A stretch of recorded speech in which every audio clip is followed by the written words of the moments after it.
खाना पीना ननी मन लागे रात रात भर अखिया जागे। खाना पीना ननी मन लागे रात रात भर अखिया जागे।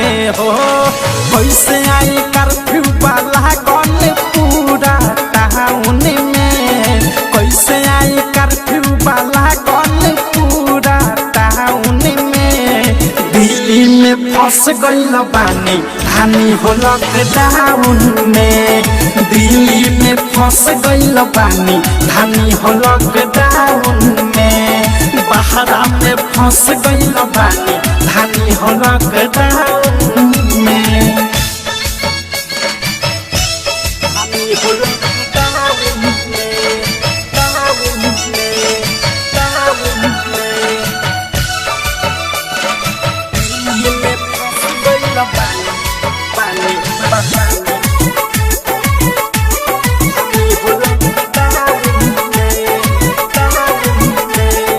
निकली ना बहरी पे महारी के डरे, कैदी खानी कमरा में रहे के पहरे।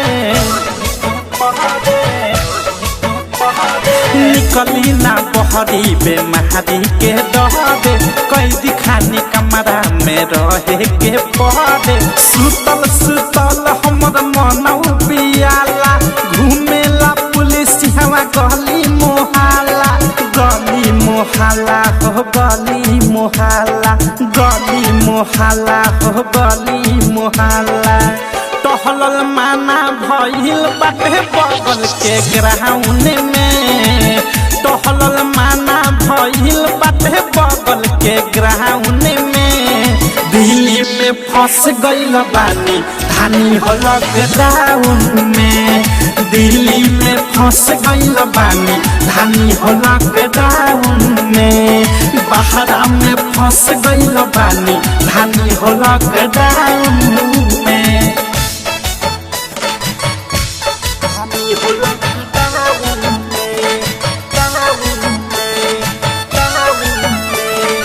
नित्या रिकॉर्डिंग स्टूडियो ननौरा।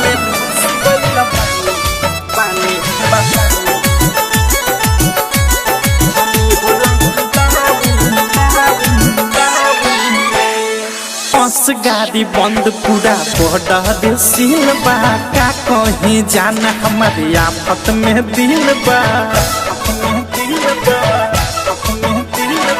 बस गाड़ी बंद पूरा बॉर्डर सील बा, का कहीं जाना हमारे आफत में दिल बा। कितना हम खुनवा पर मन बहालाई, आइल गइल माना बा कहवा हम जाई, कहवा हम जाई हो कहवा हम जाई, कहवा हम जाई हो कहवा हम जाई। मोह से औधे से गाना सुने ले कम साउन में, अनुराग नित्या गाना सुने ले कम साउन में। दिल्ली में फंस गइल बानी धानी हो लॉकडाउन में, दिल्ली में फंस गइल बानी धानी हो लॉकडाउन में। बहरा में फंस गइल बानी धानी हो लॉकडाउन में। खाना पीना ननी मन लागे रात रात भर अखिया जागे। खाना पीना ननी मन लागे रात रात भर अखिया जागे। हो कैसे आई कर्फ्यू वाला गन पूरा टाउन में, कैसे आई कर्फ्यू वाला गन पूरा टाउन में। दिल्ली में फंस गइल बानी धानी हो लॉकडाउन में, दिल्ली में फंस गइल बानी धानी हो लॉकडाउन में। बहरा में फंस गइल बानी धानी हो लॉकडाउन में।